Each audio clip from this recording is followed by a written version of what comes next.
Hello, early childcare kids. So last year you did your resume with Mrs. Landerman, and she has sent me all of your resumes. She has also sent me reference sheets. So I am going today to go through them and show you how to make sure you can do some edits now that you are a senior.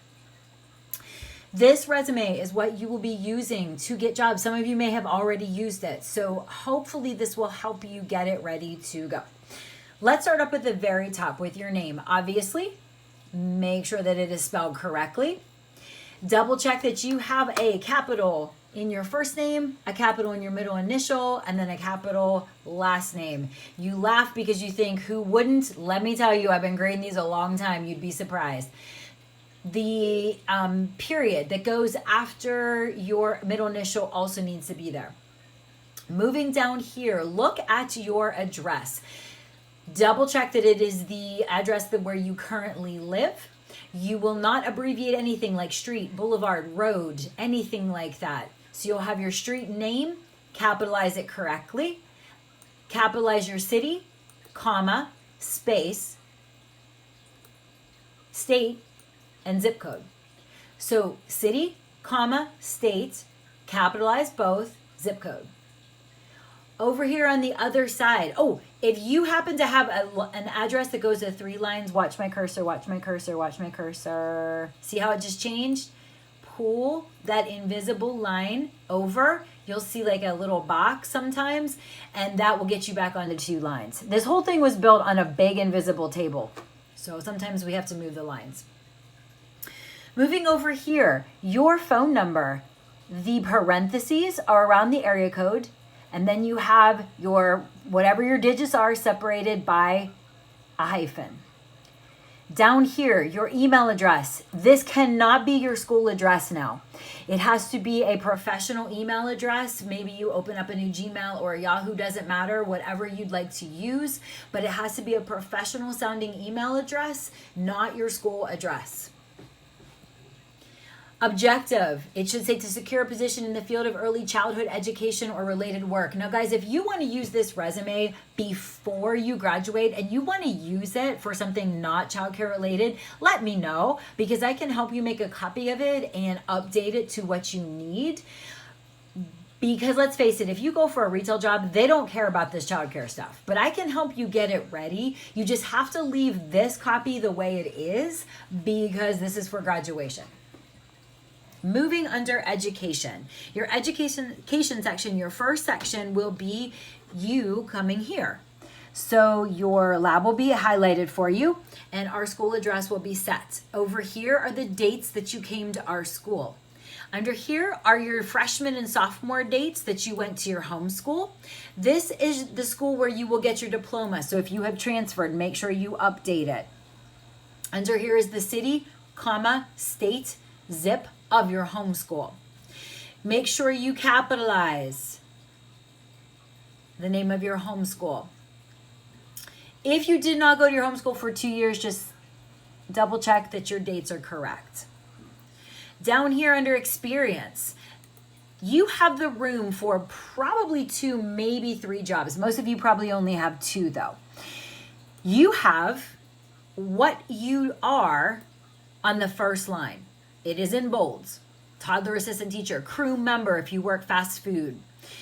Second line, you have the name of the place you worked, comma. You have the city, comma, state, zip. And then in parentheses, you have the date range. If you are still working somewhere, it is present. You just need the month and the year of when you worked. The third line is a bullet. And it is oh my God, I can't talk today. It is a line saying what you do at your job. So if it's fast food, it might say prep orders, comma, run drive-through.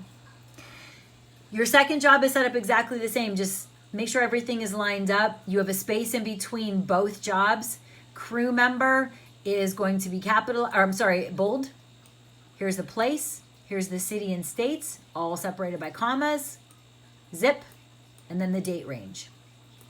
Again, you have the bullets with your line. Now, if you don't have any jobs, you've never had any jobs, you can get rid of this section. However, all of you have worked in the daycare here at school. So you should all have something in that very first section about your daycare work here.